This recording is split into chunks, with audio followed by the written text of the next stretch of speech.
Hello मित्रांनो, welcome to study revolution. आज आपण 9 जुलै 2021चा द हिंदू बघतोय आणि तोही आपल्या मातृभाषेतून म्हणजे मराठीमधून. पहिल्यांदा आपल्या लेक्चरचं स्वरूप सांगतो. पहिल्यांदा आपण महत्त्वाच्या न्यूज काय असतात त्या डिस्कस करतो आणि त्यानंतर महत्त्वाचे जे एडिटोरियल असतात ते आपण डिस्कस करण्याचा प्रयत्न करतो. चला तर मग स्टार्ट करूया. 9 जुलै 2021चा द हिंदू डिस्कस करण्यासाठी बघूया आपल्याला आजचा द हिंदू काय सांगतोय. So let start. पहिली न्यूज आपली आहे ना, ती केन एनर्जी कंपनीविषयी आहे.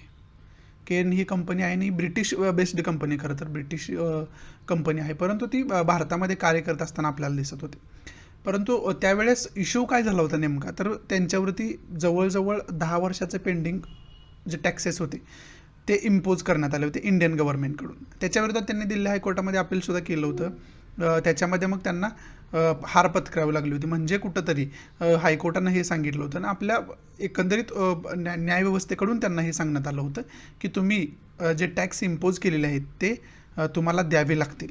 त्यानंतर मग त्यांनी काय केलं तर इंटरनॅशनल प्लॅटफॉर्मवरती धाव घेण्याचा प्रयत्न केला आणि त्याच्यामध्ये मग काय झालं तर हे कोर्टामध्ये त्यांनी PIL दाखल केली होती. हे कोर्टामध्ये त्यांनी धाव घेतली होती आणि हे कोर्टानं काय सांगितलं तर अशा प्रकारचे कोणतेही टॅक्स केन कंपनीनं इंडियन गव्हर्नमेंटला द्यायचे नाहीत. उलट इंडियन गव्हर्नमेंटनं त्यांना $1.2 बिलियनचा मुआवजा द्यावा, म्हणजे भरपाई द्यावी त्यांना, नुकसान भरपाई. जे त्यांच्या ब्रँडचं नुकसान झालं आहे, बदनामी झाली आहे या केसमुळं, ती भरपाई म्हणून खरं तर हे जो डिव आहे तो इंडियन गव्हर्नमेंटनं उलट त्या केन एनर्जी कंपनी जी आहे त्यांना द्यावा, असं हे कोर्टानं सांगितलं होतं.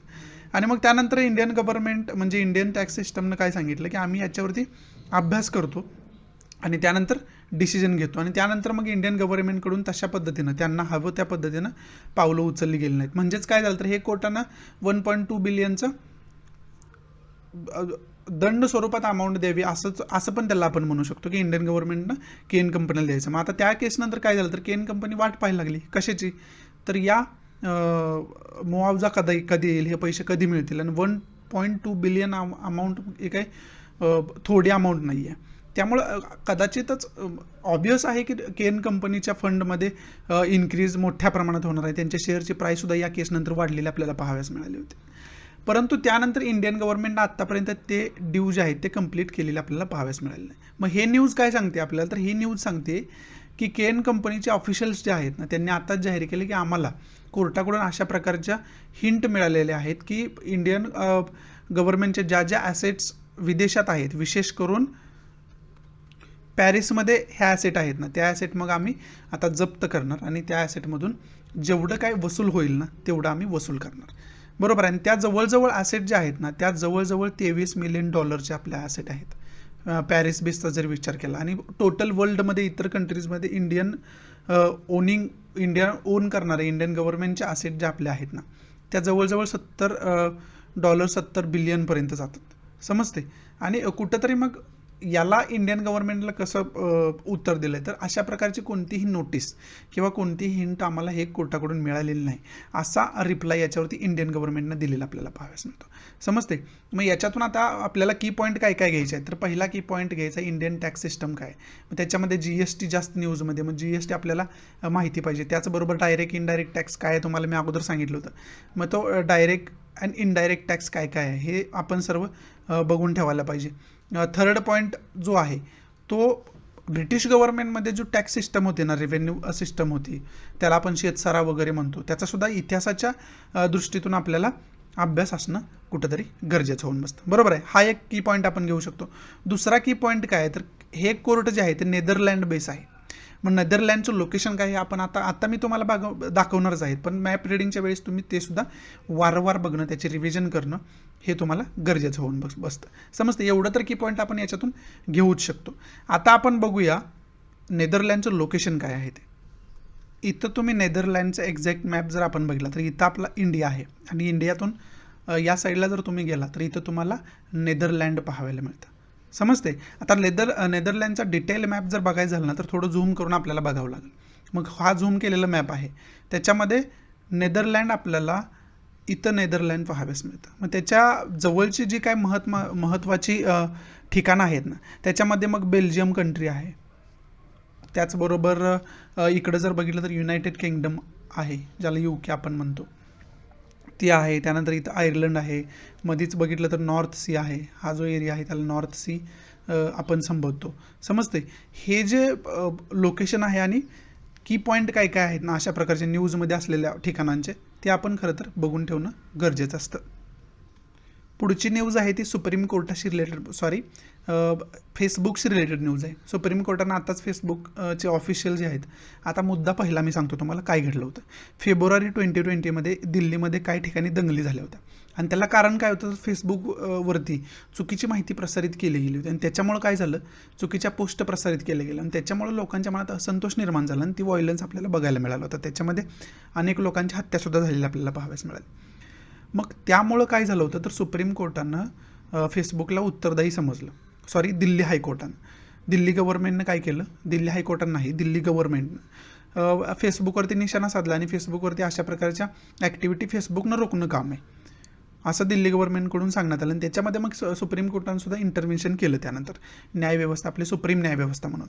मग त्याचे इंडियाचे जे ऑफिशियल आहेत ना, अजित मोहन नाव आहे त्यांचं, यांना मग उत्तरदायी समजलं गेलं त्याच्याबद्दल आणि यांना उत्तरदायी समजल्यानंतर यांना उत्तर देणं भाग आहे न्यायव्यवस्थेसमोर. मग त्यांनी त्या उत्तरादाखल हे सांगितलं होतं की आम्ही थर्ड पार्टीची माहिती फक्त पोस्ट करतोय आमच्या प्लॅटफॉर्मवरती, त्याच्यामध्ये त्यांची माहिती कशा पद्धतीनं असावी याच्यामध्ये आमचा कोणताही रोल नाही.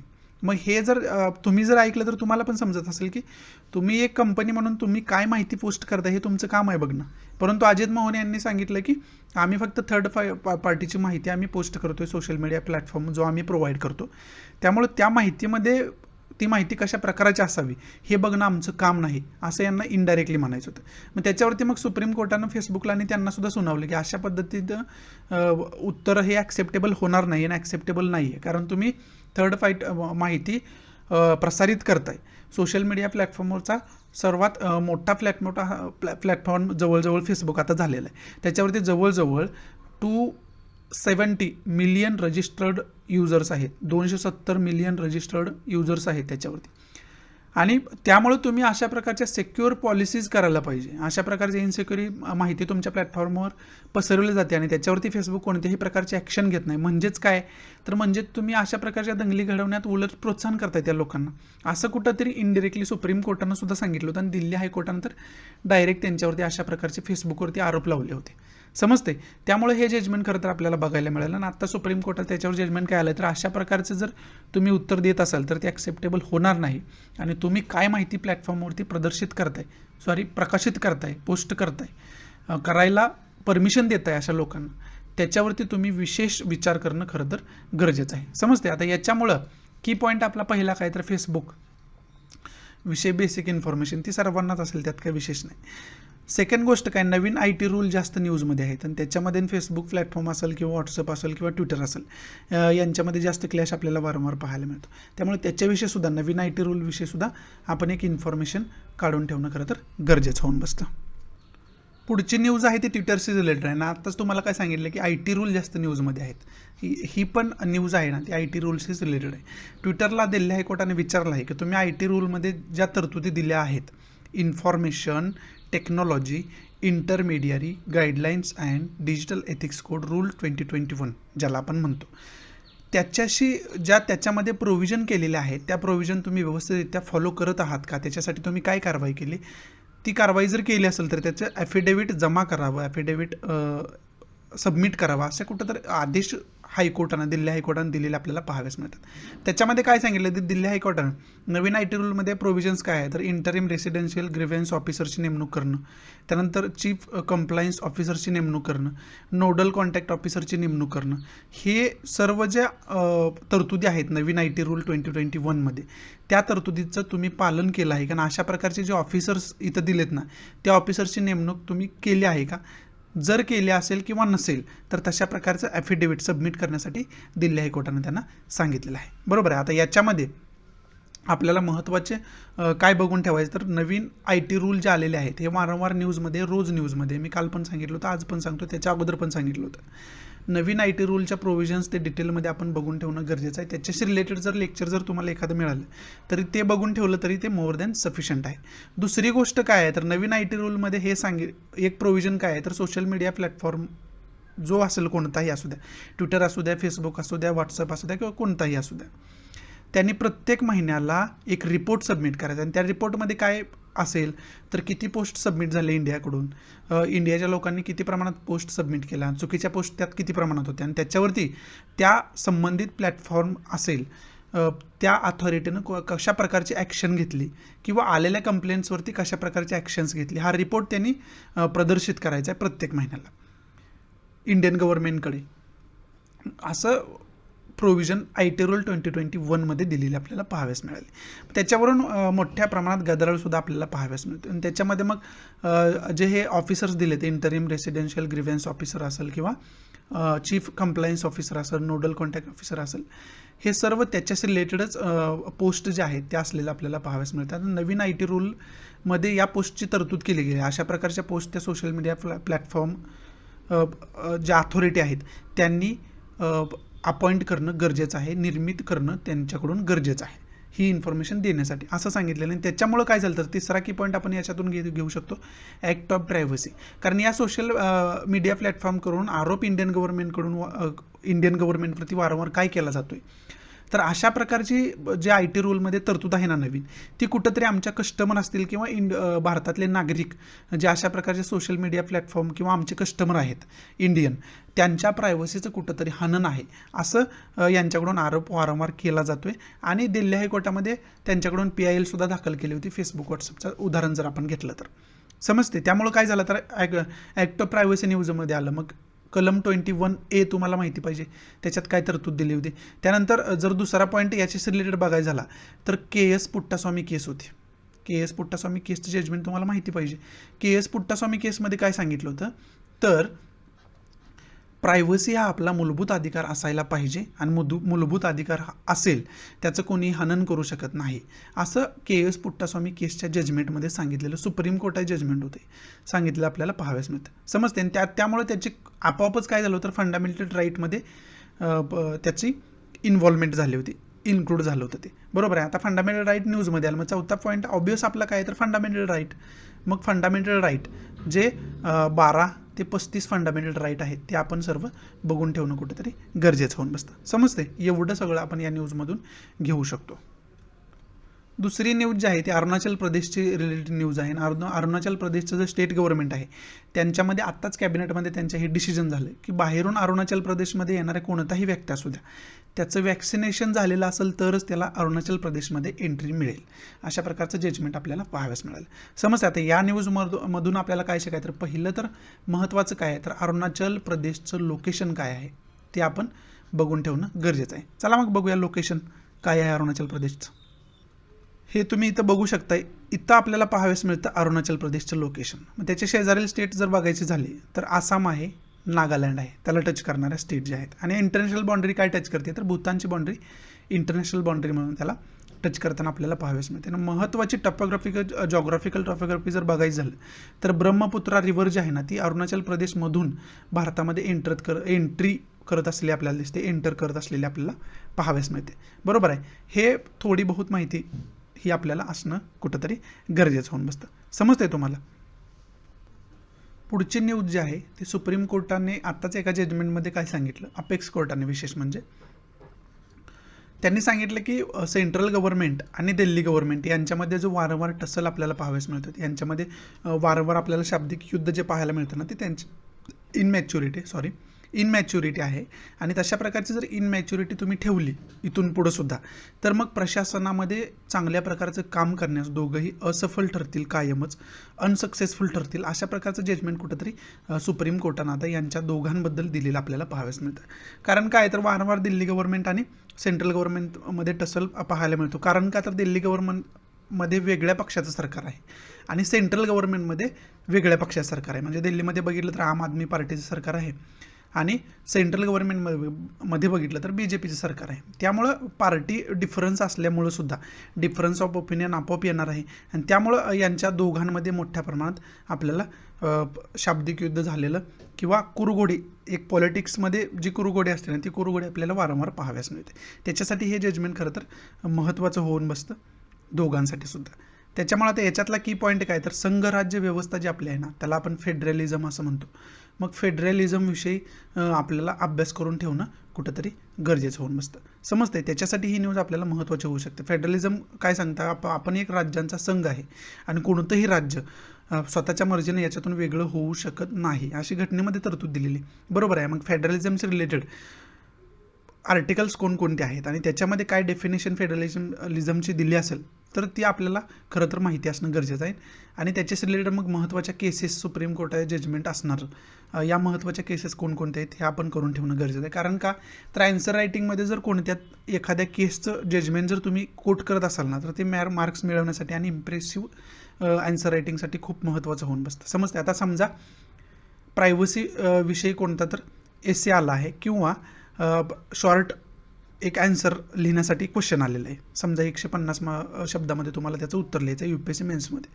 मग प्रायव्हसीज रिलेटेड तुम्हाला KS पुट्टास्वामी केस माहितीच असणं गरजेचं आहे. बरोबर आहे. आणि त्या KS पुट्टास्वामी केसचं जजमेंट तुम्ही तिथं नोट जर केलं तर ते मग मोर दॅन सफिशियंट आहे मार्क्स मिळवण्याचे, चांगले मार्क मिळवण्यासाठी. समजते. त्याच्यासाठी एवढी डिटेल आपल्याला बॅकग्राऊंड इन्फॉर्मेशन असणं कुठंतरी गरजेचं होऊन बसतं.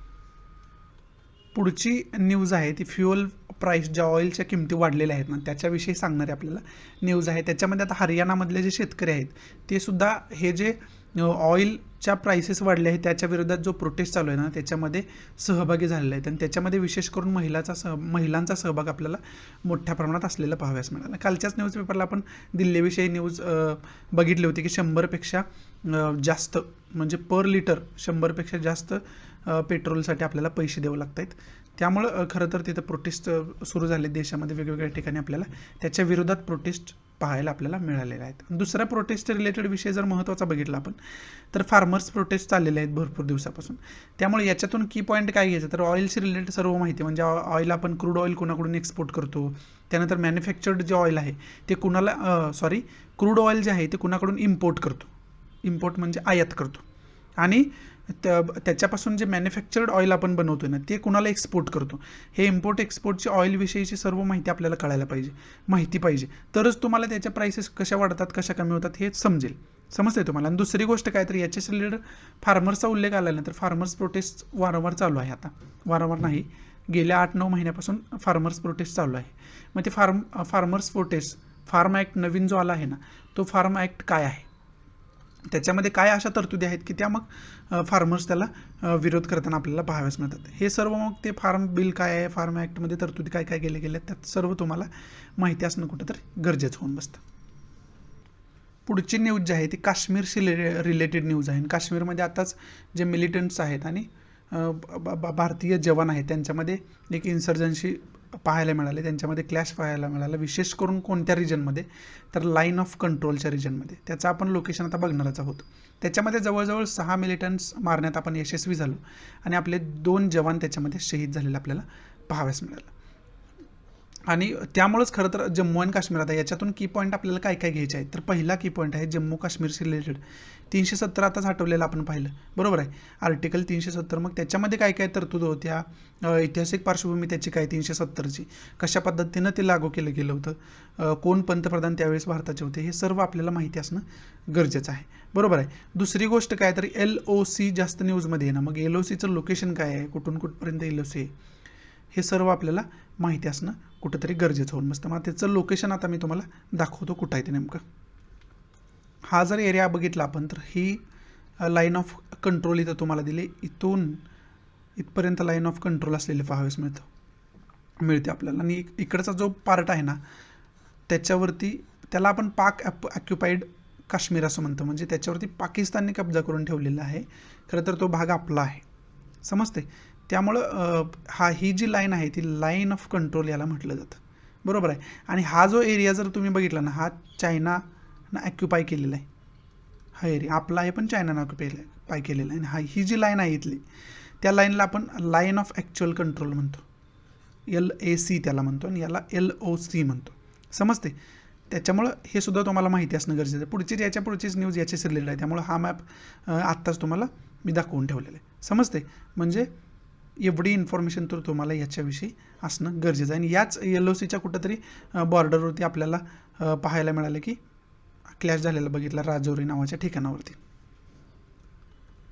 पुढची न्यूज आहे ती हिमाचल प्रदेशची रिलेटेड न्यूज आहे. हिमाचल प्रदेशचे जे माजी चीफ मिनिस्टर होते वीरभद्र सिंग यांची आपल्याला डेथ झालेली आपल्याला पाहाव्यास मिळालं. त्यांचं वय जवळजवळ 87 वर्षाचं होतं. समजतं. आता याच्यामुळे आपल्याला हिमाचल प्रदेशचं लोकेशन बघणं खूप महत्त्वाचं होऊन बसतं. मग ते लोकेशन आपण बघूयात हिमाचल प्रदेशचं काय आहे ते. या मॅपमध्ये आपण बघू शकतोय की हिमाचल प्रदेशचा एरिया जो आहे तो हा एरिया आहे हिमाचल प्रदेशचा. आणि त्याच्या शेजारील जे स्टेट्स आहेत ती स्टेट्स आहेत उत्तराखंड आहे, हरियाणा आहे, बॉर्डर टच करणारे स्टेट सांगतो तुम्हाला मी. त्यानंतर पंजाब आहे, त्यानंतर जम्मू काश्मीर आहे. समजते की त्या स्टेटला हिमाचल प्रदेशची बाँड्री टच करते. समजते तुम्हाला. लडाखसुद्धा इथं जवळच असलेलं आपल्याला पाहाव्यास मिळतं. आणि इंटरनॅशनल बाँड्री जी टच करते ना ती आहे चायनाची बाँड्री. विशेष करून तिबेटचा एरिया जर आपण बघितलं तर ती इंटरनॅशनल बाँड्री टच करत असलेली आपल्याला पाहाव्यास मिळतं. त्याच्यासाठी मॅप बघणं खरं तर इम्पॉर्टंट आहे. मॅप वारंवार मी तुम्हाला का दाखवतो आहे तर तुमचा हा पाठच व्हायला पाहिजे मॅप, जेणेकरून तुम्ही आन्सर रायटिंग वगैरे मध्ये मॅप डायरेक्ट ड्रॉ करून लोकेशन तुम्हाला जे काय दाखवायचं आहे ना ते लोकेशन तुम्ही खरं तर दाखवू शकताय. समजते. त्याच्यासाठी मॅप बघणं खरं तर इम्पॉर्टंट होऊन बसतं. पुढची जी न्यूज आहे ती चायनाशी रिलेटेड न्यूज आहे. खरं तर जे आपले एक्सटर्नल अफेअर मिनिस्टर आहेत एस जयशंकर यांनी आत्ताच त्यांच्या एका स्पीचमध्ये हे सांगितलं की चायना वारंवार ज्या कारवाई करत आहे ना त्यामुळं जो बेसिक ॲग्रीमेंट आपल्यामध्ये झालेला आहे, बेसिक आपल्यामध्ये संबंध जे आहेत ते कुठंतरी त्याचं ऑब्झर्वेशन करताना चायना दिसत नाही. आणि अशा प्रकारचे इन्सर्जन्सीज यांच्याकडून वारंवार बॉर्डरवरती विशेष करून केल्या जातात. आत्ताच मी तुम्हाला LAC दाखवलं होतं, लाईन ऑफ ॲक्च्युअल कंट्रोल. त्या लाईन ऑफ ॲक्च्युअल कंट्रोलच्या जवळ म्हणजे लाईन ऑफ ॲक्च्युअल कंट्रोलची वेगवेगळी जी ठिकाणं आहेत त्याच्यावरून इंडियन आर्मी आणि चायनीज आर्मी, त्याला पीपल्स लिबरेशन आर्मीसुद्धा म्हणतात, त्यांच्यामध्ये वारंवार डिस्प्यूट आपल्याला पाहाव्यास मिळतात. गेल्या वर्षीसुद्धा त्याच्यामध्ये अनेक आपले जवान आणि त्यांचे जवानसुद्धा शहीद झालेले आपल्याला पाहाव्यास मिळाले. म्हणजेच काय झालं तर रक्तपात तिथं झालेला पाहाव्यास मिळालं. त्याच्यामध्ये मग महत्त्वाचे न्यूजमध्ये असलेले एरिया कोणकोणते होते तर पहिला एरिया होता पँगाँग चा एरिया होता, त्यानंतर हॉट स्प्रिंगचा एरिया होता, त्यानंतर जर बघितलं तर गल्फन व्हॅली जास्त न्यूजमध्ये होती. मग त्याचंसुद्धा लोकेशन आपल्याला माहिती असणं गरजेचं आहे. बरोबर आहे. मग ह्या एरियांवरून वारंवार आपल्या आणि चायनामध्ये डिस्प्यूट होत असताना आपल्याला पाहाव्यास मिळतं. चायना तिथे इलिगल ॲक्टिव्हिटीज करत असताना आपल्याला पाहाव्यास मिळतं. मग हेच जर चालू राहिलं तर जे आपले बायलॅटरल रिलेशनशिप आहे चायनासोबत, द्विपक्षीय संबंध जे आपले आहेत ते कुठंतरी खराब होण्याची शक्यता आहे असं एस जयशंकर यांनी सांगितलं. आणि त्याच्यावरती चायनानं कन्सर्न घ्यायला पाहिजे, त्याच्यावरती विचार करायला पाहिजे असं कुठंतरी सांगितलेलं आपल्याला पाहाव्यास मिळेल. आता याच्याशी रिलेटेड LACचं लोकेशन मी तुम्हाला ऑलरेडी दाखवून ठेवलेलं आहे. समजते. आणि याच्याशी रिलेटेड जे काही लोकेशन्स आहेत, पँगाँग आहे, हॉट स्प्रिंग आहे, गल्फन व्हॅली आहे, हे सर्व आपण बघून ठेवणं गरजेचं आहे. हा पहिला की पॉईंट आपला झाला. दुसरा की पॉईंट काय तर इंडिया चायना रिलेशनशिप काय आहे हे आपण खरं तर बघून ठेवणं गरजेचं होऊन बसतं. समजते. इंटरनॅशनल रिलेशनच्या दृष्टीतून ते कुठंतरी इम्पॉर्टंट होऊन बसतं. पुढची न्यूज जी आहे ती नरेंद्र मोदींनी पहिली बैठक घेतली आहे. नवीन जे कॅबिनेट त्यांचं नियुक्ती केलं आहे, नवीन मंत्र्यांची नियुक्ती त्याच्यामध्ये झालेली आपल्याला पाहाव्यास मिळालं. म्हणजेच काय तर सेंट्रल गव्हर्नमेंटनं मंत्रिमंडळाचा विस्तार केलेला आपल्याला पाहाव्यास मिळाला. मग त्यांच्यासोबत पहिल्या मीटिंगमध्ये हे सांगितले की कोणत्याही प्रकारचा हलगर्जीपणा चालणार नाही असं कुठंतरी यांनी सांगण्याचा प्रयत्न केला आहे, विशेष करून कोविड-19मुळं. कारण कोविड-19 जर तिसरी लाट आली येत असेल तर त्याच्याशी लढण्यासाठी सक्षम आपण असणं गरजेचं आहे. आणि त्याच्यासाठीच कदाचित मंत्रिमंडळ जे आहे त्यांचं सेंट्रल कॅबिनेटमध्ये फारफेर केलेलं आपल्याला पाहाव्यास मिळतं. आता नवीन मंत्र्यांची नेमणूक कोणकोणत्या खात्यावरती कोणाकोणा झाली ही लिस्ट तुमच्याकडे असायला पाहिजे, तुम्हाला माहिती पाहिजे. त्याच्यावरती डायरेक्ट प्रीला क्वेश्चन विचारला जाऊ शकतो. बरोबर आहे. कंबाईनला तर विचारलाच जाईल, त्यात काय वादच नाही. पण MPSC UPSC जर विचार केला तर तिथंसुद्धा कदाचित याच्यावरती क्वेश्चन फॉर्म होण्याची शक्यता होऊन बसते. त्याच्यामुळे त्याची एक डिटेल इन्फॉर्मेशन आपल्याला असणं गरजेचं आहे. समजते. आणि अगोदर त्या खात्यात आता समजा इन्फॉर्मेशन टेक्नॉलॉजी असतं न्यूजमध्ये, मग इन्फॉर्मेशन टेक्नॉलॉजी मिनिस्ट्री कुणाकडे होती? अगोदर रविशंकर प्रसाद यांच्याकडे होती. बरोबर आहे. आता मग ती कुणाकडे दिलेली आहे ती आपल्याला माहिती असणं गरजेचं आहे. समजते तुम्हाला. त्यामुळं ती लिस्ट तुमच्याकडे असणं आणि प्रिव्हियस म्हणजे पास्टमध्ये ती मिनिस्ट्री कोणाकडे होते त्या व्यक्तीविषयी सुद्धा तुम्हाला इन्फॉर्मेशन असणं कुठंतरी गरजेचं होऊन बसतं. कारण आयोग काय करतं, विशेष करून फिरवून वगैरे असा क्वेश्चन विचारते की जेणेकरून तुम्ही इमॅजिन करू शकत नाही. तुम्ही आपण सरळ वाचून गेलेलो असतो आणि त्याच्यावरती वेगळ्या प्रकारचा क्वेश्चन आपल्याला आलेला पाहावेच मिळतो. आपल्याला जे नॉलेज आहे ते सफिशियंट असतं त्या क्वेश्चनसाठी, परंतु क्वेश्चनची भाषा वेगळी असल्यामुळं, विचारण्याची पद्धत वेगळी असल्यामुळं कुठंतरी आपण त्याच्यामध्ये चुकीचा अटेम्प्ट करून येताना आपल्याला पाहावेच मिळतं. समजते. त्याच्यासाठी मग वेगवेगळ्या प्रकारे क्वेश्चन तुमचं स्वतः फॉर्म करणं याच्यावरती गरजेचं आहे तुम्ही.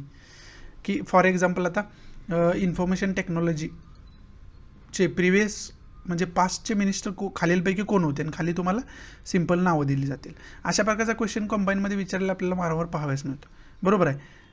त्यामुळं खालीलपैकी नावांमध्ये मग रविशंकर प्रसादचं पण नाव असेल आणि नवीन नियुक्त झाले त्यांचं पण नाव असेल. समजते. मग त्याच्यामध्ये जर कन्फ्यूज तुम्ही झाला तर ऑब्वियस काय आहे, कशामुळे कन्फ्यूज झाला तुम्ही, तर नवीन नियुक्ती जे झाली आहे ना त्यांची इन्फॉर्मेशन तुम्हाला नाही आणि जुने कोण कोण होते त्याची पण इन्फॉर्मेशन तुम्हाला परफेक्ट नाही आहे. बरोबर आहे. त्यामुळे तुम्ही तिथं कन्फ्यूज होता. मग ही इन्फॉर्मेशन जर परफेक्ट असेल तर तिथं कन्फ्यूज होण्याचा प्रश्नच येत नाही आणि तुम्ही सक्सेसफुल अटेम्प्ट तिथं करून येता. समजते. त्याच्यामुळे डिटेलमध्ये इन्फॉर्मेशन त्याची असणं कुठंतरी गरजेचं होऊन बसते. विशेष करून ते पाठच करणं कुठंतरी गरजेचं होऊन बसते. पुढची न्यूज आहे ना ती कॅबिनेट मिनिस्ट्रीनं जवळजवळ 23,223 करोड रुपये जे हेल्थ सिस्टम आपली आहे ती त्याच्यासाठी फंडिंग त्याचं केलं आहे, पॅकेज अलाऊ केलेलं आहे. त्याच्यामध्ये विशेष करून ICU आहेत, बेड्स ची सुविधा आहे, हॉस्पिटॅलिटीची सुविधा आहे, त्याच्यासाठी हा फंड जो आहे तो खर्च करण्यात येणार आहे. समजते. त्याच्यासाठी ही न्यूज आपल्यासाठी महत्त्वाची होती आणि विशेष करून तिसऱ्या कोविड-19ची जी लाट आहे त्याच्याशी फाईट करण्यासाठी कुठंतरी आपल्याला ह्या सुविधा गव्हर्नमेंटकडून केलेल्या आपल्याला पाहाव्यास मिळतात. हे पॅकेज गव्हर्नमेंटकडून अलॉट केलेलं आपल्याला पाहाव्यास मिळते. पुढची न्यूज आहे ते साऊथ आफ्रिकेशी रिलेटेड न्यूज आहे. साऊथ आफ्रिकेचे माजी राष्ट्रपती जे जेकोब झुमा होते यांच्यावरती आता कंटेम्प्ट ऑफ कोर्ट चं ॲलिगेशन लावून त्यांना आता जेलमध्ये पाठवण्यात आलेलं आहे. ही इतिहासातली खरं तर रेअर केस मानली जाते साऊथ आफ्रिकेतल्या इतिहासाची. त्यामुळं खरं तर हे वारंवार न्यूजमध्ये आणि यांना अगोदर पण सुप्रीम कोर्ट जे तिथलं आहे त्यांनी वारंवार नोटीस पाठवून सुद्धा ते त्या हिअरिंगसाठी हजर राहिले नाहीत. त्यामुळं आता त्यांच्यावरती कंटेम्प्ट ऑफ कोर्टचा सुद्धा गुन्हा दाखल झालेला आणि सुप्रीम कोर्टानं मग त्यांना जेलमध्ये पाठवलेलं आपल्याला पाहाव्यास मिळतं. समजते. आता याच्याशी की पॉईंट पहिला, हिस्ट्रीशी रिलेटेड साऊथ आफ्रिका खूप महत्त्वाची आपल्यासाठी. कारण महात्मा गांधीच्या ज्या ॲक्टिव्हिटीज सुरू झाल्या होत्या त्या साऊथ आफ्रिकेपासूनच सुरू झाल्या होत्या. मग त्याच्याशी रिलेटेड नाताळ काँग्रेस काय आहे वगैरे हे तुम्हाला सर्व इतिहासाच्या दृष्टीतून आपल्याला हे सर्व माहिती असणं गरजेचं आहे. आणि इथून साऊथ आफ्रिकेतूनच महात्मा गांधी जे आहे ते परत इंडियामध्ये एंटर करतात आणि इंडियामध्ये जे काय होतं त्यानंतर देश स्वतंत्रच होतो डायरेक्ट आपला. बरोबर आहे. त्यामुळं गांधींचं जे ॲक्टिव्हिटी साऊथ आफ्रिकेतले आहे त्याच्याशी रिलेटेड जो इतिहास साऊथ आफ्रिकेचा आहे ना आपल्याला जोडला गेलेला त्याची इन्फॉर्मेशन टोटल आपल्याला माहिती असणं गरजेचं आहे. दुसरं काय तर दुसरं ऑब्वियस आहे लोकेशन त्याचं बघणं, व्यवस्थितरित्या मॅप बघून ठेवणं, शेजारील कंट्री कोणकोणते आहेत आणि इंडियापासून लोकेशन त्याचं काय आहे ते बघून आपण ठेवणं कुठंतरी गरजेचं आहे. बरोबर आहे. त्यामुळं बघूया आपण लोकेशन काय आहे याचं साऊथ आफ्रिकेचं इंडियापासूनचं. इथं जर आपण बघितलं ना तर इथं आपल्याला साऊथ आफ्रिका इथं लोकेशन साऊथ आफ्रिकेला पाहायला मिळतं आणि इंडियापासून जर याचं लोकेशन बघितलं इथं इंडिया आहे. इंडियापासून या साईडला आपण जर गेलो तर इथं साऊथ आफ्रिका असलेलं आपल्याला पाहाव्यास मिळतं. मग त्याचे शेजारील महत्त्वाचे ठिकाण काय आहेत तर मोझांबिक आहे, झिम्बाब्वे आहे, नामिबिया आहे. बरोबर आहे. इथं मदागास्कर आहे. समजते. इथं अरेबियन सी आहे, इथं इंडियन ओशन आहे.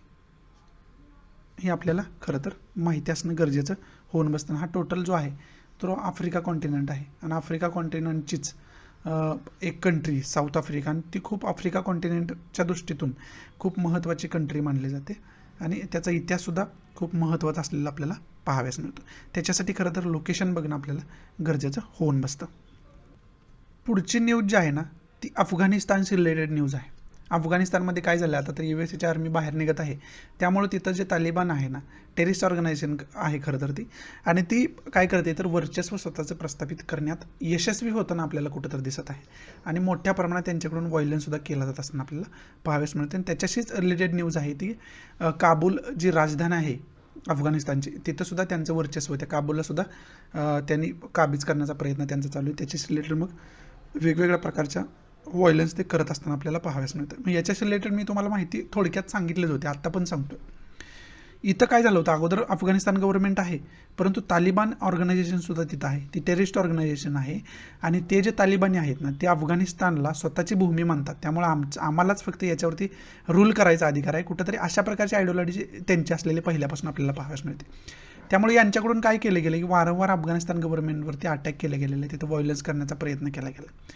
मग त्याच्याशी रिलेटेड युएसएने काय केलं होतं, प्रोटेक्शन दिलं होतं त्यांना, म्हणजे स्वतःची फोर्स अफगाणिस्तानमध्ये डिप्लॉय केली गेली होती अफगाणिस्तानला प्रोटेक्ट अफगाणिस्तानला करण्यासाठी. कोणापासून, तर तालिबानपासून. समजते. परंतु त्यानंतर काय झालं, तर ज्यावेळेस डोनाल्ड ट्रम्प गव्हर्नमेंट आलं ना, त्यावेळेस तिथली जी ट्रूप आहे युएसएची ती वापस घेण्याचं बोललं गेलं त्याच्यामध्ये. आणि आता जो बायडन गव्हर्नमेंट आहे ना, त्यांच्यामध्ये फायनल डिसिजन झालं आणि 11 सप्टेंबर 2021 पर्यंत ही टोटल फोर्स आपल्याला वापस घेतलेली आपल्याला पाहाव्यास मिळणार आहे. बरोबर आहे. आणि आतापर्यंत जर पेंटागॉननं आताच काय सांगितलं की जवळजवळ 90% युएसएची ट्रूप जी आहे ती वापस मायदेशी परतलेली आहे, पाठवण्यात आलेली आहे. समजते. म्हणजेच आता काय झालं, आता ऑब्वियस आहे तालिबानचं वर्चस्व तिथं वाढणार. तालिबान स्वतःचं वर्चस्व निर्माण करण्यासाठी मोठ्या प्रमाणात व्हायलन्स करताना आपल्याला दिसणार. बरोबर आहे. आणि त्याच्यामध्ये युएसएची इन्व्हॉल्वमेंट काय, तर युएसए त्यांचा एअर बेस आहे तो टोटल युएसएची डिपेंड आहे, युएसएवरती डिपेंड आहे. युएसएच बाहेर निघणार म्हणजे म्हटल्यावर काय होणार आहे, तर एअर बेस त्यांचा तेवढा शक्तिशाली राहणार नाही. त्याचबरोबर काय आहे, तर फोर्स तिथली जी आहे अफगाणिस्तानची ती खूपच दुर्बल असलेली आपल्याला पाहाव्यास मिळते, खूपच अविकसित असलेली आपल्याला पाहाव्यास मिळते. कारण आणि त्यामुळेच काय झालं, तर अफगाणिस्तान युएसएच्या फोर्सवरती डिपेंड होतं. परंतु आता युएसएची फोर्सच तिथून निघून बाहेर आली, त्यामुळे आता अफगाणिस्तानला स्वतःचं प्रोटेक्शन स्वतःच करावं लागणार. आणि त्याच्यामध्ये ते अफगाणिस्तान गव्हर्नमेंट खूप दुर्बल असलेलं आपल्याला पाहाव्यास मिळतं. आणि त्यामुळं आता काय होणार आहे, तर भविष्यात शक्यता वर्तवली जाते की तालिबान तिथं शक्तिशाली होताना आपल्याला पाहाव्यास मिळणार आहे. समजतं. हे सगळं तिथं चाललेलं आहे आणि याच्याविषयी डिटेल इन्फॉर्मेशन तुम्हाला असायला पाहिजे. बरोबर आहे. पहिल्या तर की पॉईंट आपल्याला यातनं काय घ्यायचं आहे, तर हे जे तालिबान आणि अफगाणिस्तानमध्ये काय चाललं आहे हे आपल्याला माहिती असणं गरजेचं आहे. त्यातलं इंटरनल पॉलिटिक्स, त्याच्यामध्ये जगाची इन्व्हॉल्वमेंट, युएसएची काय, युनायटेड नेशनची काय, हे सर्व माहिती आपल्याला असणं गरजेचं आहे. दुसरा आपल्याला की पॉईंट काय घ्यायचा आहे, तर अफगाणिस्तानचं लोकेशन काय आहे हे आपल्याला बघणं गरजेचं आहे, जे की आपण आता बघणार आहोत. तिसरा की पॉईंट हा आहे की अफगाणिस्तान आणि इंडियाचे रिलेशनशिप आतापर्यंत कसे राहिलेले आहेत आणि भविष्यामध्ये शक्यता काय काय आहेत, हे सर्व इंटरनॅशनल रिलेशनच्या दृष्टीतून आपल्याला माहिती असणं गरजेचं होऊन बसतं. समजते तुम्हाला. आता लोकेशन बघूया अफगाणिस्तानचं काय आहे ते. या मॅपमध्ये आपण लोकेशन बघू शकतोय. हा जो एरिया बघितला तुम्ही, तर हा अफगाणिस्तानचा एरिया आहे आणि त्याच्या शेजारील कंट्रीज जर बघितला, इथं इंडिया आहे आणि इंडिया त्याला इंडियाची बॉर्डरसुद्धा त्याला टच करते. इथं छोटासा भाग इंडियाचा टच करत असलेला आपल्याला पाहाव्यास मिळतोय. समजते. त्यामुळे याच्यामध्ये कन्फ्यूज व्हायचं नाही. तर छोटासा भाग जर मॅपवरती बघितलं तर एवढं बारीक तुम्हाला बघावंच लागतं. समजते. बाकी शेजारील कंट्री बघायचे झाले तर इंडिया आहे, पाकिस्तान आहे, इराण आहे, तुर्कमेनिस्तान आहे, उझबेकिस्तान आहे, त्याचबरोबर ताजिकिस्तान आहे. समजते. आणि चायनाची बाँड्रीसुद्धा याला टच करताना आपल्याला पाहाव्यास मिळते. समजते. त्याच्यासाठी खरं तर मॅप बघणं आपल्याला महत्त्वाचं होऊन बसतं. तिथे इथं जर बघितलं आपण तर गुल्फ ऑफ ओमान आहे, त्यानंतर अरेबियन सी इथं आहे, हे बघू शकतो आपण. समजते. त्याच्यासाठी हे कुठंतरी इम्पॉर्टंट होऊन बसतं. पुढची न्यूज आहे ती ऑलिम्पिक गेमशी रिलेटेड न्यूज आहे आणि तिथं आता ऑलिम्पिक ऑर्गनायझेशन जे आहेत, ऑलिम्पिक ऑर्गनायझेशन करणारे जे अथॉरिटी आहे ना, जॅपनीज अथॉरिटी आहे खरं तर, ऑलिम्पिक गेम जपानमध्ये होतात, त्या अथॉरिटीने हे सांगितलं की आता कोविड-19मुळं काय आहे, तर जे दर्शक येत असतात प्रत्येक वेळेस ऑलिम्पिक बघण्यासाठी, त्या दर्शकांना आता अलाउ केलं जाणार नाही. म्हणजे ग्राउंडवरती फक्त जे ऑलिम्पिक खेळण्यासाठी आलेले आहेत ना आणि त्यांच्याशी रिलेटेड जे काय अनिवार्य लोक आहेत तेवढ्यांनाच तिथं अलाउ केलं जाईल, असं कुठंतरी सांगणारी न्यूज आहे. म्हणजे यावेळेसचे ऑलिम्पिक जे आहेत ते विना दर्शकांचे असणार आहेत, विना प्रेक्षकांचे आपल्याला पाहाव्यास मिळतील. समजते. आता याच्याशी रिलेटेड की पॉईंट जे आपल्याला बघायला येत नाही. पहिलं तर ऑलिम्पिक गेम झाल्यानंतर इंडियामध्ये गोल्ड मेडल किती आले, सिल्वर किती आले, ब्रॉन्झ किती आले, कुणाकुणाला कुठल्या कुठल्या क्षेत्रामध्ये आले, ती सर्व आपण इन्फॉर्मेशन त्यावेळेस बघणारच आहोत. बरोबर आहे. परंतु आत्ता एक की पॉईंट म्हणून आपण ऑलिम्पिक विषयीची एक बेसिक इन्फॉर्मेशन, कधीपासून ऑलिम्पिक सुरू झालं, त्याच्यामध्ये पहिलं मेडल इंडियाला कोणत्या क्षेत्रामध्ये किंवा व्यक्तिविशेष असेल तर त्या व्यक्तीला कोणत्या व्यक्तीला मिळालं होतं, हे सर्व आपल्याला थोडं बहुत माहिती असणं गरजेचं होऊन बसतं. बरोबर आहे.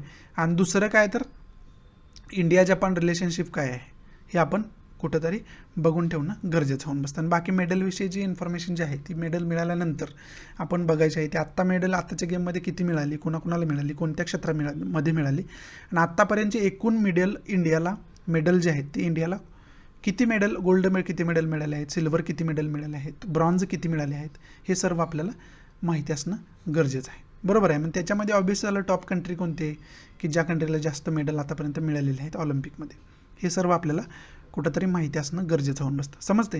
ही न्यूजमध्ये आपला शेवटचा पार्ट होता. आता आपण महत्त्वाचे एडिटोरियल कोणते आहेत ना ते एडिटोरियल डिस्कस करण्यास सुरुवात करूया. पहिलं महत्त्वाचं आपलं आर्टिकल आहे अफगाणिस्तानशी रिलेटेड. समजते. अफगाणिस्तान जास्त न्यूजमध्ये काय आहे तर USAची जी आर्मी आहे तर तिथून विड्रॉ करत आहे आणि 11 सप्टेंबर आत्ताच तुम्हाला मी सांगितलं की त्यांची डेडलाईन आहे. 11 सप्टेंबरपर्यंत टोटल USAची आर्मी जी आहे ती फोर्स USAची जी आहे ती टोटल मायदेशी परतलेली असेल. आणि त्यानंतर काय होईल मग तर त्यानंतर अफगाणिस्तान गव्हर्नमेंटला स्वतःला जबाबदारी घ्यायला लागेल स्वतःला प्रोटेक्ट करण्याची, स्वतः या जनतेला प्रोटेक्ट करण्याची. कुणापासून विशेष करून तर तालिबानपासून. आत्ताच मी त्या न्यूजमध्ये तुम्हाला याच्यासाठीच माहिती सांगितली. तालिबान एक एक्स्ट्रीमिस्ट ग्रुप आहे म्हणजे कट्टरतावाद फॉलो करणारा. समजते तुम्हाला. आणि विशेष करून त्याला टेररिस्ट ऑर्गनायझेशन मानलं जातं. त्यांच्याकडून मोठ्या प्रमाणात व्हायलन्स भूतकाळामध्ये पण झालेला आहे आणि आत्ता पण होत असताना आपल्याला पाहाव्यास मिळतो. मग या आर्टिकलमध्ये हेच सांगितलं आहे की आता अफगाणिस्तान गव्हर्नमेंट हे कुठंतरी दुर्बल होताना आपल्याला दिसते. कारण का तर आत्तापर्यंत ते कुणावरती डिपेंड होतं, टोटल USAवरती डिपेंड होतं. मग USAवरती कोणकोणत्या गोष्टीमध्ये डिपेंड होतं. पहिलं तर फोर्समध्ये, फोर्ससाठी USAवरती डिपेंड होतं. त्यानंतर दुसरं काय आहे तर एअरबेसमध्ये एअरपोर्टशी रिलेटेड ज्या काही गोष्टी आहेत किंवा वेगवेगळ्या प्रकारचे हेलिकॉप्टर वापरले जातात त्या सर्वांवरती, त्या सर्व महत्त्वाच्या गोष्टींवरती या क्षेत्रामध्ये अफगाणिस्तान गव्हर्नमेंट कुणावरती डिपेंड होतं, USAवरती डिपेंड होतं. ऑब्वियस आहे. बरोबर आहे. त्यामुळं या जर दोन गोष्टी आता USA इथून निघून जाणार म्हणजे या महत्त्वाच्या दोन गोष्टी इथून निघून जाणार. बरोबर आहे. म्हणजे या दोन गोष्टीमध्ये मग आता कुणावरती डिपेंड व्हावं लागणार आहेत अफगाणिस्तानला तर ऑब्वियस आहे स्वतःवरती डिपेंड व्हावं लागणार आहे, स्वतः जबाबदार व्हावं लागणार आहे. बरोबर आहे. मग त्याच्यामध्ये या आर्टिकलमध्ये हे सांगण्याचा प्रयत्न केला आहे की इंडियानं आत्तापर्यंत काय मदत केली आहे का तर इंडियानं आत्तापर्यंत त्यांना काही हेलिकॉप्टरसुद्धा आत्तापर्यंत त्याला डोनेट केलेले आहेत इंडियानं.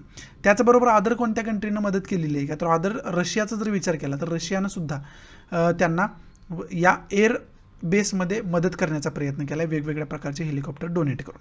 बरोबर आहे. मग आता USA निघून गेल्यानंतर इंडियाचा त्याच्यामध्ये रोल काय असेल, रशियाचा त्याच्यामध्ये रोल काय असेल. मग अफगाणिस्तान गव्हर्नमेंटला तालिबानच्या विरोधात लढण्यासाठी इंडिया आणि रशिया पावलं काय उचलेल का अशा प्रकारचे प्रश्न कुठंतरी या आर्टिकलमध्ये सांगितलेले आपल्याला पाहाव्यास मिळतात. आणि त्यांचं जे इंटरनल पॉलिटिक्स आहे ना तालिबानमध्ये आणि अफगाणिस्तान गव्हर्नमेंटमध्ये नेमकं काय चाललं आहे याची एक बेसिक इन्फॉर्मेशन आत्ताच मी तुम्हाला त्या न्यूजच्या अंतर्गत सांगितलेलं आहे. बरोबर आहे. आणि मग आता त्याच्यामध्ये USA बाहेर निघत आहे म्हणजे मग इतर कंट्रीज कोणकोणत्या त्याच्यामध्ये इन्व्हॉल्वमेंट असणार, त्यांचा रोल त्याच्यामध्ये काय काय असणार हे याच्याविषयी विशेष करून या आर्टिकलमध्ये बोललं गेलं. आणि त्याच्यामध्ये मग आपल्या देशाविषयी पहिल्यांदा बोललं गेलं की इंडियाचा काय रोल त्याच्यामध्ये असेल जर असला तर. त्यानंतर बोललं गेलं रशियाचा, कारण रशियानं ऑलरेडी त्यांना डोनेशन दिलेलं आहे तालिबानशी लढण्यासाठी किंवा त्यांना स्वतः इंडिपेंडंट करण्यासाठी वेगवेगळ्या प्रकारचे वेपन्स म्हणून हेलिकॉप्टर वगैरे दिलेले आपण पाहिले होते. त्यानंतर दुसरी गोष्ट काय तर पाकिस्तानचा रोल काय असेल, कारण पाकिस्तान जे आहे ना ती वारंवार तालिबानशी त्यांचे चांगले रिलेशन असलेले आपल्याला पाहाव्यास मिळतात. आणि हे काय विशेष नाही, यांचे कुठल्याही टेररिस्ट ऑर्गनायझेशनचे चांगलीच रिलेशन असतात पाकिस्तानचे. त्यामुळे जगामध्ये हा देश बदनाम झालेला आपल्याला वारंवार पाहाव्यास मिळतो. समजते. मग त्या पाकिस्तानचा त्याच्यामध्ये काय रोल असेल, मग हा पाकिस्तान इंडियाच्या विरोधात तरी यांचे जे संबंध आहेत तालिबानशी ते संबंधांचा उपयोग करणार नाही ना अशा प्रकारची सुद्धा सिच्युएशन आपल्याला वारंवार पाहाव्यास मिळते. त्यानंतर पुढं आहे चायनाचा रोल त्याच्यामध्ये काय असेल. आणि ऑब्वियस आहे चायनाचा जो रोल त्याच्यामध्ये असेल ना तो ऑब्वियस पाकिस्तानचा रोल असेल. समजते. त्याच्यामुळं ह्या ज्या 4 कंट्रीज आहेत त्या विशेष करून यांचा रोल काय असेल अफगाणिस्तान आता इंटरनल पॉलिटिक्समध्ये जेव्हा USA जे आहे ते सोडून तिथून निघून जाते त्यावेळेस. समजते. ते खरं तर बघणं महत्त्वाचं आहे असं या आर्टिकलमध्ये कुठंतरी सांगितलेलं आपल्याला पाहाव्यास मिळतं. समजते. एवढंच या आर्टिकलमध्ये महत्त्वाचं आहे.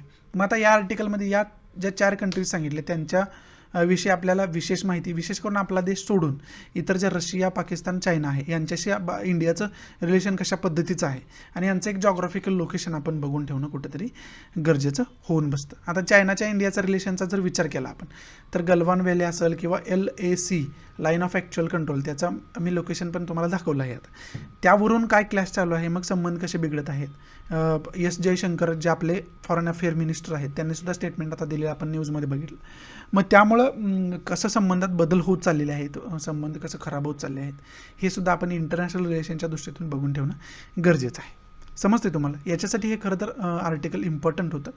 पुढचं जे हे आर्टिकल आहे ना, ते नवीन मंत्रिमंडळाचा जो विस्तार केला आहे त्याच्यामध्ये जवळजवळ 36 नवीन चेहऱ्यांचा इन्व्हॉल्वमेंट केलेले आहे. जे जुने 12 जण होते ना, जवळजवळ 12 जणांना त्यांच्या मंत्रिपदावरून पाय उतार करण्यात आलेला आपल्याला पाहायला मिळतं. मग जवळजवळ आता सर्व मंत्र्यांची संख्या मिळून जे कॅबिनेटची संख्या मिळून जवळजवळ 78 मेंबर्स झालेले आहेत. आणि त्याचं लिमिट काय आहे तर जास्तीत जास्त 81 मिनिस्ट्रीज तुम्ही फॉर्म करू शकता. आणि त्याच्यामध्ये त्याच्यापैकी 78 मिनिस्ट्रीज ज्या आहेत त्या फॉर्म केलेल्या आपल्याला आता पाहाव्यास मिळतात सेंट्रल गव्हर्नमेंटकडून. समजते तुम्हाला? आणि मग आता जे नवीन 36 जण इन्व्हॉल्व केलेले आहेत याचाच अर्थ असा आहे की नवीन फेज कुठंतरी गव्हर्नमेंटची सुरुवात झालेली आहे, नवीन काम करण्याची पद्धत गव्हर्नमेंटची सुरू झालेली आहे. एक नवीन जोमात गव्हर्नमेंट जे सेंट्रल गव्हर्नमेंट आहे ते काम करताना आपल्याला आता पाहाव्यास मिळतं.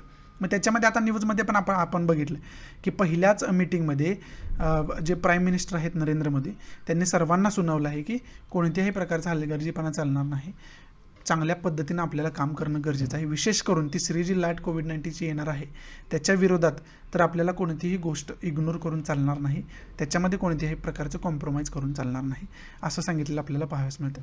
म्हणजे एक सेंट्रल गव्हर्नमेंटची एक नवीन इनिंग सुरू झालेली आहे असं कुठंतरी आपल्याला दिसत असताना आपण म्हणू शकतो. समजते तुम्हाला? याच्यासाठी खरं तर हे आर्टिकल महत्त्वाचं होतं. आणि हे जे लिमिट सांगितलेलं आहे ना 81चं मिनिस्टरचं लिमिट आहे, जास्तीत जास्त 81 मिनिस्ट्रीज असू शकतात सेंट्रलमध्ये. तर मग हे लिमिटची तरतूद कुठं दिलेली आहे, घटनेच्या कोणत्या आर्टिकलमध्ये दिली असेल तर ते आर्टिकल कोणतं आहे, अनुसूची कोणती आहे, हे सर्व आपण बघून ठेवणं कुठंतरी गरजेचं होऊन बसतं. आणि आता शपथविधी वगैरे तुम्ही बघितला राष्ट्रपतींसमोर, मग ते शपथविधीची प्रक्रिया काय आहे, कोणीला शपथविधी देतं, अनिवार्य काय आहे, जर राष्ट्रपती अनुपस्थित असतील कोणतेही करणार तर कोण मग शपथविधी घेऊ शकतं, उपराष्ट्रपती घेऊ शकतात का, इतर कोणी घेऊ शकतं, हे सर्व आपण बघून ठेवणं गरजेचं आहे. हे पॉलिटिक्समध्ये दिलेलं आपल्याला पॉलिटीमध्ये आपल्याला दिलेलं पाहाव्यास मिळतं. इंडियन पॉलिटी एम लक्ष्मीकांत जरी तुम्ही ते वाचत असाल ना तरी त्याच्यामध्ये सुद्धा ती तरतूद असलेली आपल्याला पाहाव्यास मिळते. समजते? पुढची न्यूज जी आहे ती फादर स्टॅन स्वामी जे आहेत त्यांच्या आता आपल्याला तळोजा जेलमध्ये ते खरं तर होते. भीमा कोरेगावचा इन्सिडेंट जो झाला होता ना त्यांच्यामध्ये त्यामुळं त्यांना एक डाऊटफुल पर्सन म्हणून त्यांना अटक करण्यात आली होती. परंतु जर त्यांचं बॅकग्राऊंड आता बघितलं ना तर त्यांचं बॅकग्राऊंड असं दिसतंय की सोशल वर्कर होते, पर्यावरणासाठी कार्य करणारे एक सामान्य व्यक्ती ते होते. परंतु त्यांना भीमा कोरेगावच्या इन्सिडेंटमध्ये कोणताही संबंध नसताना त्यांना डाऊटफुल ॲक्टिव्हिटीजमध्ये त्यांना UAPA जो ॲक्ट आहे ना आपला अनलॉफुल ॲक्टिव्हिटीज प्रिव्हेन्शन ॲक्ट जो आहे त्याच्या अंतर्गत त्यांना अरेस्ट केली गेली होती. त्यांना तळोजा जेलमध्ये ठेवण्यात आलं होतं. मग त्या तळोजा जेलमध्ये असताना काय झालं तर त्यांची प्रकृती कुठं तर खालावत गेली आणि त्यामुळे त्यांना व्यवस्थित हॉस्पिटलच्या ट्रीटमेंट मिळाल्या नाहीत आणि त्याच्यामुळंच खरं तर त्यांची डेथ झाली असा कुठं तर आरोप प्रशासनावरती होतोय, पोलीस डिपार्टमेंटवरती होत आहे. आणि हे आपल्या न्यायव्यवस्थेत ते कुठंतरी फेल्युअर मानलं जाते. कारण का तर न्यायव्यवस्था त्यांनी वारंवार बेलचे ॲप्लिकेशन देऊनसुद्धा त्यांना बेल देण्यात आलेली नाही. समजते? आणि त्याच्या कम्पेअरचा जर विचार केला तर त्यांच्यापेक्षा तरुण जे सेम केसमध्ये कन्व्हिक्ट सापडले होते ना त्यांना कुठंतरी बेल मिळाली त्यांच्या अगोदर हे आपल्याला पाहाव्यास मिळालं. बरोबर आहे? आणि त्याच्यामुळं प्रत्येक क्षेत्रातून दुःख व्यक्त केलं जातं आहे, प्रत्येक क्षेत्रातून गव्हर्नमेंट टीका होताना आपल्याला पाहाव्यास मिळते. आणि न्यायव्यवस्थेकडे सुद्धा प्रत्येक क्षेत्रातून संशयानं बघितलं जाताना आपल्याला या पिरियडमध्ये पाहाव्यास मिळते. समजते? त्याच्यावरतीच हे उहापोह करणारं हे आर्टिकल. आणि ह्या ज्या जर्नलिस्ट आहेत चित्रगंधा चौधरी यांनी काय टाईम त्यांच्याबरोबर स्पेंड केला होता फादर स्टॅन स्वामी बरोबर ते. आणि मग या आर्टिकलमध्ये त्यांनी सांगितलं आहे की ते त्यांचं व्यक्तिमत्व कशा पद्धतीचं होतं. त्यांनी पूर्ण त्यांचं जीवन जे आहे ते आदिवासी लोक असतील, ट्रायबल्स लोक जे आहेत सोशली मागास लोक जे आहेत त्यांना मुख्य प्रवाहात आणण्यासाठी त्यांनी पूर्ण जीवन त्यांचं समर्पित केलेलं आपल्याला पाहाव्यास मिळतं. त्यांच्या जे हक्कांचं संरक्षण करण्यासाठी जे काय त्यांच्याकडून शक्य आहे त्यांनी वारंवार केलेलं आपल्याला पाहाव्यास मिळालं होतं. जर त्यांचा इतिहास जर बघितला, त्यांचा भूतकाळ जर बघितला तर आपल्याला आपल्याला निदर्शनात येऊ शकतं की कशा पद्धतीची ती पर्सनॅलिटी होती आणि त्यांच्याबरोबर त्यांच्या शेवटच्या पिरियडमध्ये गव्हर्नमेंटकडून किंवा आपल्या न्यायव्यवस्थेनं कशा पद्धतीने त्यांना वागणूक दिली याच्यामध्ये कुठंतरी तफावत आपल्याला पाहाव्यास मिळतं. काही दुःखद घटना त्यांच्याविषयी आपल्याला पाहाव्यास मिळतात. त्यामुळं याच्यावरती मोठ्या प्रमाणात चर्चा होताना आपल्याला दिसते. आणि युनायटेड नेशनचे काही मेंबर आहेत ना, त्यांनी सुद्धा याचा निषेध केला होता. अशा पद्धतीने त्यांना वागणूक मिळाली, जेलमध्ये ठेवण्यात आलं आणि त्याच्यामध्येच मग त्यांची प्रकृती खालावत गेली, त्यांचा त्याच्यामध्येच मृत्यू झाला. समजते. त्यामुळं जास्त चर्चेतील हा मुद्दा असलेला आपल्याला पाहाव्यास मिळतो. समजते. आणि त्याच्यामध्ये की पॉईंट काय तर बिरसा मुंडाचा सुद्धा उल्लेख या आर्टिकलमध्ये आला. आता बिरसा मुंडा मुवमेंट ब्रिटिश कालावधीतले, मग बिरसा मुंडा कोण आहे आणि त्याला मुवमेंटचं स्वरूप कशा पद्धतीनं बहाल झालं म्हणजे प्राप्त झालं हे तुम्हाला माहिती असणं गरजेचं आहे. समजते. मग आता बिरसा मुंडा पहिला की पॉईंट आपला आहे, त्याच्याविषयी एक डिटेल इन्फॉर्मेशन आपल्याला असायला पाहिजे. दुसरी गोष्ट काय तर युनायटेड नेशननं सुद्धा याचा निषेध केला होता काही मेंबरने त्यांच्या. मग युनायटेड नेशनविषयी बेसिक इन्फॉर्मेशन आपल्याला असणं गरजेचं आहे. तिसरा की पॉईंट काय तर हे जे फादर स्टॅन स्वामी आहेत ते कुणासाठी काम करत होते? ट्रायबल्स पीपलसाठी काम करत होते. जे ट्रायबल्स आहेत त्यांच्यासाठी, त्यांच्या हक्काचं रक्षण करण्यासाठी काम करत होते. दुसरी गोष्ट पर्यावरणासाठी वेगवेगळे फॉरेस्टचं कन्झर्वेशन करण्यासाठी काम करत होते. त्यानंतर पाणी संधारणाचं कामसुद्धा करत होते. ते वॉटर कन्झर्वेशनसाठी ते काम करत होते. बरोबर आहे. म्हणून आपल्याला काय करायचं आहे तर ट्रायबल्सविषयी काय प्रोव्हिजन्स दिले आहेत, त्याच्याच रिलेटेड कोणती अनुसूची आपल्या घटनेमध्ये आहे, कलम कोणकोणते आहेत, डेफिनेशन यांचे सांगणारं, राईट्स सांगणारं, ते सर्व आपण करून ठेवणं गरजेचं आहे. वेगवेगळे फॉरेस्ट ॲक्ट्स कोणकोणते आहेत ते आपण करून ठेवणं गरजेचं आहे. आणि पाण्याशी संबंधित सेंट्रल गव्हर्नमेंटच्या स्कीम काय आहेत, त्याच्याशी रिलेटेड ॲक्ट्स कोणकोणते आहेत, फॉरेस्टचे रिलेटेड सेंट्रल गव्हर्नमेंटच्या स्कीम काय आहेत, त्याच्याशी रिलेटेड ॲक्ट्स कोणकोणते आहेत, हे सर्व आपण बघून ठेवणं गरजेचं होऊन बसतं. समजते तुम्हाला. याच्यासाठी हे खरं तर आर्टिकल महत्त्वाचं होतं. पुढचं जे हे छोटंसं आर्टिकल दिले ना, ते छोटंसं आर्टिकल काय सांगते तर आपल्या ज्यावेळेस लॉकडाऊन लावलं गेलं वेगवेगळ्या स्टेटवरती देशामध्ये, त्यावेळेस मग GST कलेक्शन खालवलेलं आपल्याला पाहाव्यास मिळालं होतं. बरोबर आहे. मग त्याच्यामध्ये आपण आता भविष्यामध्ये इम्प्रूव्हमेंट कशा पद्धतीनं करू शकतो ना, हे सांगणार हे आर्टिकल आहे. त्याच्यामध्ये आकडेवारी विशेष करून दिलेली आहे. ती आकडेवारी आपल्यासाठी अजिबात महत्त्वाची नाही. आणि जरी आकडेवारी आपण बघितलं तर तुमच्या लक्षात राहणार नाही, कारण क्वार्टरली आकडेवारी. क्वार्टर म्हणजे एक क्वार्टर 3 महिन्याचा असतो. मग 3 महिन्यामध्ये काय काय फरक पडत गेला आहे ते सांगणारा 2 वर्षाचा ॲनालिसिस आहे, जे की आपल्यासाठी इम्पॉर्टंट आकडेवारी अजिबात नाही. आपल्यासाठी इम्पॉर्टंट यातनं की पॉईंट घेतात GST विषयी बेसिक इन्फॉर्मेशन आपल्याला असायला पाहिजे. आणि विशेष करून इन्फॉर्मेशन GST काउन्सिल जे आहे ना, GST काउन्सिल त्याची इन्फॉर्मेशन आपल्याला असायला पाहिजे. समजते. एवढा की पॉईंट तर आपण याच्यातून घेऊ शकतो. आणि दुसरी गोष्ट काय तर GST विषयी बेसिक इन्फॉर्मेशन तुम्ही बघताय म्हणजे काय बघताय तर त्याचे वेगवेगळे स्लॅब्स आहेत. मग 0% आहे, 0% टॅक्स आहे, त्यानंतर 5% आहे, त्यानंतर जर बघितलं आपण तर 12% टॅक्स आहे, आणि त्यानंतर 18%चा एक स्लॅब आहे, आणि त्यानंतर लास्टचा जो स्लॅब आहे तो आहे 28%चा. अशा प्रकारचे जर बघितलं तर 5 स्लॅब्स असलेले आपल्याला पाहाव्यास मिळतात GSTचे. मग ते 5 स्लॅबसुद्धा तुम्हाला माहिती असणं गरजेचं आहे. ते मग 5 जे स्लॅब्स आहेत म्हणजे 0% टॅक्स कुणासाठी, कुठल्या क्षेत्रासाठी आहे, त्याचबरोबर 5% टॅक्स कोणत्या क्षेत्रावरती आहे, 12% कोणत्या क्षेत्रासाठी, 18% कोणत्या क्षेत्रासाठी, 28% कोणत्या क्षेत्रासाठी, हे सर्व आपल्याला माहिती असणं गरजेचं आहे. मग आता टॅक्स रिलेटेड अजून गोष्ट कोणती असणं माहिती असणं गरजेचं आहे आपल्याला, हे तुम्हाला आधी पण मी सांगितलं. तर दुसरी गोष्ट जर आपल्याला बघायची झाली तर टॅक्सचे प्रकार काय आहेत, म्हणजे आपण महत्त्वाचे काय तर इनडायरेक्ट आणि डायरेक्ट टॅक्सविषयी बोलतो आपण. बरोबर आहे. GST जो आहे ना तो आहे इनडायरेक्ट टॅक्सविषयी. इनडायरेक्ट टॅक्सला आपण GST म्हणू शकतो. समजते. आणि जो डायरेक्ट टॅक्स असतो ना त्याचा समावेश GSTमध्ये होत नाही. समजते तुम्हाला. डायरेक्ट टॅक्स म्हणजे मी थोडक्यात तुम्हाला सांगतो डायरेक्ट टॅक्स कशाला म्हणायचं. आपण जे प्रत्यक्ष कर भरतो ना, समजा आपल्या घराची खणपट्टी वगैरे भरण्याचा प्रकार, तुम्हाला नगरपालिकेला वगैरे आपण पाण्याचा कर वगैरे भरतो आपण, तो जो भरतो तो डायरेक्टरित्या आपण भरतो नगरपालिकेला, म्हणजे सरकारला डायरेक्ट भरतो आपण. तशा प्रकारचा जो टॅक्स असतो ना त्याला डायरेक्ट टॅक्स म्हणायचं. आणि इनडायरेक्ट टॅक्स काय भरतो आपण तर एखादा तुम्ही पेन घेतला आहे, त्या पेनची ॲक्च्युअल किंमत 10 रुपये आहे, परंतु तो पेन आहे तुम्हाला मिळाला आहे 12 रुपयाला. त्याची MRP आहे, इन्क्लुडेड टॅक्स सांगितलेलं असतं तिथं तुम्हाला की 12 रुपये आहे. म्हणजेच त्याचं जो एक्स्ट्रा 2 रुपये तुम्ही पे त्या दुकानदाराला करताय ना, म्हणजे पेन तुम्ही खरेदी करतायत 12 रुपयेमध्ये, पण ॲक्च्युअल पेन आहे 10 रुपयेचा. म्हणजे वरचे जे 2 रुपये पे करताय ते तुम्ही त्या पेनच्या किमतीबरोबर टॅक्स पे करताय. आणि तो दुकानदार रिटेलर आहे, तो घाऊक व्यापाऱ्याकडून घेत असतो, होलसेलरकडून. तो मग तिथं होलसेलरला देतो, होलसेलर आपोआप काय करतो तर कंपनीला देतो, आणि कंपनी जी आहे ती GSTच्या स्वरूपात, इनडायरेक्ट टॅक्सच्या स्वरूपात गव्हर्नमेंटला ती भरते. म्हणजेच आपण जे आहे ना तो टॅक्स कसा पे केला तर इनडायरेक्ट पे केला, म्हणजे कुणाच्या तर थ्रो पे केला. बरोबर आहे, म्हणजे त्या कंपनीच्या थ्रू पे केला आणि कंपनीनं आपल्या थ्रू तिथं गव्हर्नमेंटला पे केला, बरोबर आहे. त्याला आपण इनडायरेक्ट टॅक्स म्हणतो. समजते. हे डिटेल तुम्हाला ज्यावेळेस तुम्ही इकॉनॉमी अभ्यासताय ना त्यावेळेस तुम्हाला ते डिटेल समजावून घेणं खरं तर गरजेचं होऊन बसतं. समजते.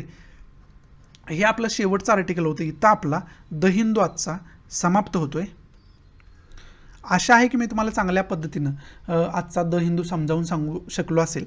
जर आवडत असेल तर प्लीज लाईक करा, नसेल आवडत तर डिसलाईक करा आणि डिसलाईक का केला आहे हे नक्की सांगा, जेणेकरून त्यानुसार मी त्याच्यामध्ये इम्प्रूव्हमेंट करू शकेल तुमच्या इन्स्ट्रक्शननुसार.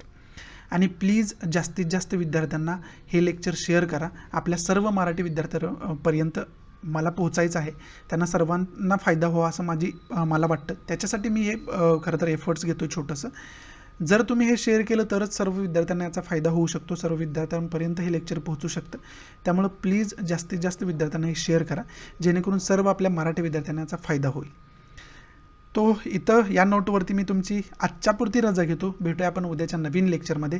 तोपर्यंत गुड बाय, टेक केअर, जय हिंद.